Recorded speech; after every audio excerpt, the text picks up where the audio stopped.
இன்று திராவிட முன்னேற்ற கழகத்தை பார்க்கும் பொழுது இருமாப்பாக அமர்ந்திருக்கின்றார்.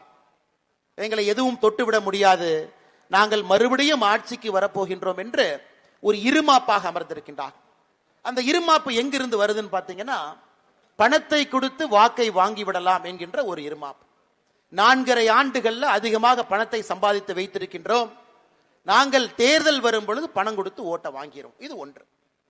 இரண்டாவது என்னன்னா, அவங்களுடைய இருமாப்புக்கான காரணம், நாங்க பெண்களின் பக்கமெல்லாம் மாசம் 1000 ரூபாய் கொடுத்திருக்கிறோம், நிச்சயமா அது வாக்காக மாறும்.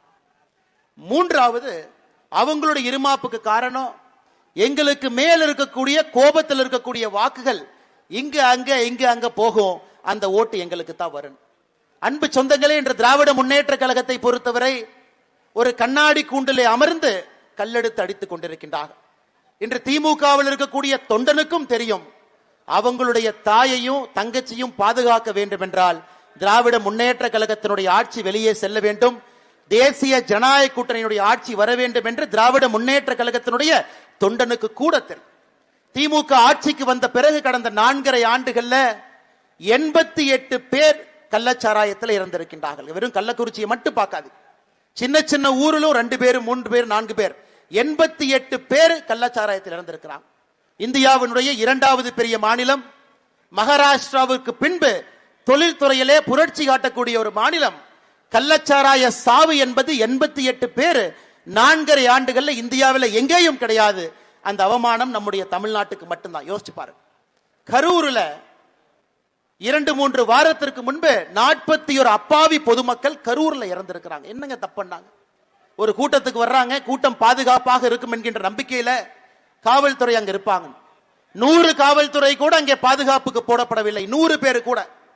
நேற்று பகுஜன் சமாஜ்வாடி கட்சியினுடைய முன்னாள் மாநில தலைவர் ஆம்ஸ்ட்ராங் அவரை கொலை செய்த குற்றவாளி, நம்பர் 1 குற்றவாளி இறந்த பொழுது, நேற்று அந்த குற்றவாளியினுடைய ஈம காரியத்திற்கு திராவிட முன்னேற்ற கழகத்தினுடைய அரசு எத்தனை பேரை பாதுகாப்பு போட்டாங்க தெரியுங்களா? 6 deputy commissioner, 3 joint commissioner, 42 inspector, 87 sub inspector, 1100 பேர் நேற்று ஆம்ஸ்ட்ராங்கனுடைய கொலை வழக்கில் குற்றவாளி 1ஆக இருந்தவனுக்கு நேற்று அத்தனை பேரை பந்தோபஸ்து கொடுத்திருக்கிறாங்க.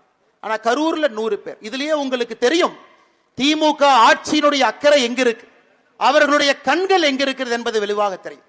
அதே கரூருக்கு போவாரு, அங்கேயே 5 ஆண்டுகளுக்கு முன்பு மிக மோசமான அமைச்சர் செந்தில் பாலாஜி, மிக மோசமானவர். அதே கரூருக்கு 5 ஆண்டுகள் கழிச்சு போய் இவரை விட உலகமாக உத்தமன் யாருமே இல்லை என்று சொல்வார்.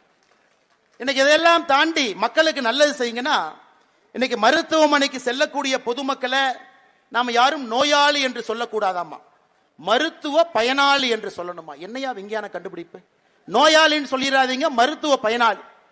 இதையே பாரதிய ஜனதா கட்சியினுடைய தலைவர்களோ அண்ணன் எடப்பாடி பழனிசாமி அவர்களோ மதுவிலக்கு மற்றும் ஆயத்தீர்வுத்துறை அமைச்சராக இருக்கக்கூடிய செந்தில் பாலாஜிய நாமளும் சாராய அமைச்சர்னு சொன்னா பிரச்சனை வருது. நீங்க பேரை மாத்தலாம், நாங்க மாத்தக்கூடாது. இது மட்டும்தான் தமிழகத்தில் நடந்து கொண்டிருக்கிறது. நோயாளின்னு கூப்பிடாதீங்க, மருத்துவ பயனாளி.